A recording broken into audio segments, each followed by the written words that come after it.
E aí, galera, como é que vocês estão? Espero que vocês estejam bem aí, se cuidando, se protegendo, tá certo? Com muito cuidado para que quando a gente volte às aulas presenciais, vocês estejam saudáveis e prontos aí para matar a saudade da escola, certo? Nessa aula de hoje nós vamos falar sobre a revolta dos irmãos Beckmann. Para a galera do 8º ano do Gerson Lopes, é uma aula importante porque é a primeira aula sobre história do Brasil que vocês vão ter. Ou seja, nós iniciamos hoje História do Brasil, tá certo? Espero que vocês gostem.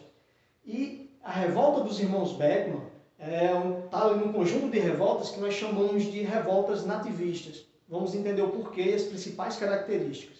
Primeiramente, vamos entender o contexto, tá? Qual o contexto, professor, dessa revolta? E qual o objetivo? Galera, sobre o contexto, lembre-se que o Brasil era uma colônia de Portugal, né? O Brasil pertencia a Portugal. E quem estabelecia essa relação era um acordo que nós chamamos de pacto colonial. Era um acordo onde só quem mandava era um lado, que era o lado de Portugal, né? O pacto colonial é simplesmente o quê? Aquele fenômeno onde nós temos uma metrópole, Portugal, e uma colônia, Brasil. E essa metrópole domina a colônia, domina politicamente, economicamente. Ou seja, a colônia não tem liberdade. Né? O rei de Portugal era quem mandava aqui, essa é a verdade. Esse é o contexto. Uma outra situação, então, nós temos o que? Aliás, continuando isso, nós temos então o que? A interferência metropolitana, porque, seja politicamente ou economicamente, quem interferia aqui o tempo todo era Portugal. E, claro, que era natural que os colonos brasileiros, aqueles produtores rurais que moravam aqui, que viviam aqui, eles vão ficar descontentes com várias medidas que o rei de Portugal vai adotar, tá certo? E nós vamos ter o que também, professor? Crise econômica. Porque, apesar da crise econômica ser algo muito comum no Brasil como um todo nessa época, mas o Maranhão tinha uma situação muito específica, porque o Maranhão era uma capitania muito atrasada, por várias razões. Primeiro, a capitania do Maranhão era muito dependente economicamente da extração do que nós chamamos de drogas do sertão. Drogas do sertão, galera, são certas mercadorias que são extraídas, são produtos naturais que são extraídos da mata, né? Como, por exemplo, o cravo, a baunilha, a castanha do Pará. Então, eles são retirados apenas da natureza, do sertão. Não havia uma produção especializada sobre esses produtos, não havia fazendas especializadas para produzir esses produtos. Então, a quantidade de drogas do sertão que era extraída era uma quantidade pequena, o lucro também era muito baixo, né? E a gente vai ter também, galera, nessas pequenas lavouras, vai haver também pequenas lavouras, pequenos produtores, e nós vamos ter também um grande problema para os produtores rurais maranhenses, que é a falta de mão de obra escrava. Lembre-se que os escravizados eram considerados um produto, assim como qualquer outro nessa época. E chegava-se muito pouco escravos africanos, aliás, africanos escravizados até essa região. Os poucos que chegavam eram caríssimos. E os produtores, então, preferiam escravizar o indígena, que já estava lá na terra, era mais fácil o acesso. Mas o grande problema é que, para escravizar o indígena, eles tinham que comprar uma briga muito forte contra os jesuítas. Jesuítas era aquela ordem da Igreja Católica que estava interessada em quê? Em catequizar o índio, em evangelizar o índio. Se você está interessado em catequizar o índio, esses barulhos é das minhas gatinhas correndo aqui.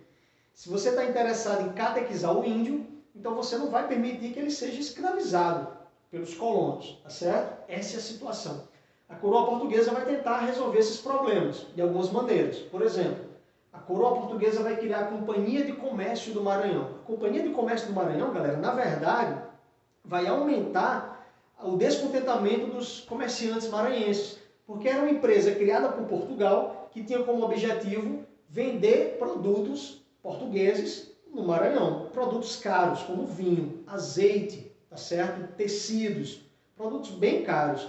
E, ao mesmo tempo, a Companhia de Comércio ela tinha um monopólio sobre a compra dos produtos produzidos pelos produtores maranhenses. Então, se o produtor maranhense está ali com muito sacrifício, produzindo açúcar, conseguindo ali cacau ou qualquer outro produto, ele era obrigado a vender à Companhia de Comércio do Maranhão. E adivinha quem escolhia o preço desse produto, a Companhia de Comércio do Maranhão, que comprava bem baratinho esse produto.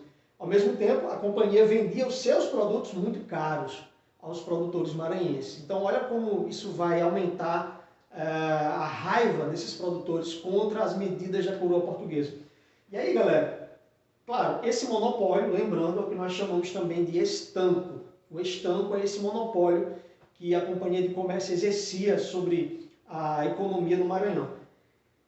Mas, em contrapartida, a Companhia de Comércio do Maranhão tinha um dever, que era garantir, abastecer aquela região, o Maranhão, com mão de obra escravizada africana. Tá? Em média, eles teriam que fornecer aos produtores maranhenses cerca de 500 africanos escravizados. Algo que eles não fizeram. Os produtores continuaram sofrendo com o desabastecimento de escravizados. E é por isso que algumas lideranças vão surgir para mudar essa história. Entre essas lideranças, nós vamos ter o Jorge Sampaio e os irmãos Manuel e Thomas Beckmann. Manuel Beckmann, que está aqui apresentado nessa imagem para vocês. Tá? E eles vão ali conseguir convencer outros produtores a fazerem uma revolta contra a Companhia de Comércio do Maranhão e contra a coroa portuguesa também. Tanto que eles vão se organizar e vão invadir os armazéns da Companhia de Comércio do Maranhão, vão saquear aqueles produtos que estavam lá guardados, eles vão expulsar ali alguns opositores, alguns aliados da coroa portuguesa vão ser expulsos do Maranhão e eles vão também, galera, expulsar os jesuítas. Claro, os jesuítas eram contra que eles escravizassem os indígenas, então eles não se davam bem com os jesuítas, eles vão expulsar também eles, tá certo? Esse grupo vai conseguir governar o Maranhão por cerca de um ano.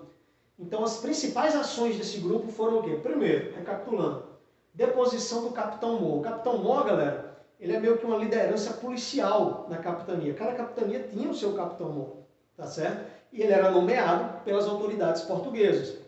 Então eles vão depor o Capitão Mor e vão colocar um outro, tá certo? Eles vão expulsar os jesuítas e eles vão também abolir as casas de estanco. Lembra o que é estanco? Estanco é aquele monopólio da Companhia de Comércio do Maranhão. Ou seja, era uma casa onde havia todo o comércio, onde ocorria o comércio, a compra e venda de produtos da Companhia de Comércio do Maranhão, que desagradava bastante os comerciantes maranhenses, tá certo? E aí, como é que vai ser resolvido esse processo? Professor, vai ter um momento em que a coroa portuguesa parece que vai aceitar negociar. Aí a coroa portuguesa vai chamar até Portugal um dos líderes e convidou Thomas Beckmann a viajar até Portugal para conversar com o rei e tudo mais.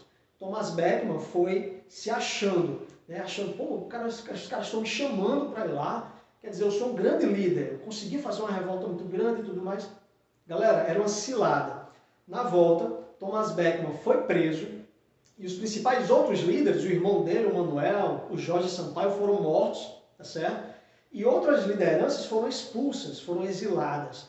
Rapidamente a coroa portuguesa conseguiu colocar um fim nessa revolta e retomou o poder sobre o Maranhão. E, professor, por que foi tão rápido? Por que eles conseguiram tomar o poder tão rápido? A coroa portuguesa conseguiu retomar esse poder. Porque os líderes não conseguiram convencer outras cidades a se juntarem ao movimento. Então, a São Luís ficou meio que abandonado, ficou sozinho, solitário nesse movimento. São Luís, que era a sede da capitania do Maranhão, tá certo? Outra coisa importante, lembre-se que os líderes em nenhum momento estavam interessados em independência do Brasil. Não havia nesse momento, galera, o sentimento de ser brasileiro, um sentimento de nacionalidade, não havia. Tanto o Manuel como o Thomas Beckmann, a única coisa que eles queriam era pôr fim em certas medidas econômicas que eram impostas a eles pela coroa portuguesa, tá certo? Não havia um sentimento de nacionalidade ainda. Então não era um movimento que cobrava a independência do Brasil, por exemplo, tá bom? Espero que tenha sido compreensível para vocês. Um abraço. Tchau.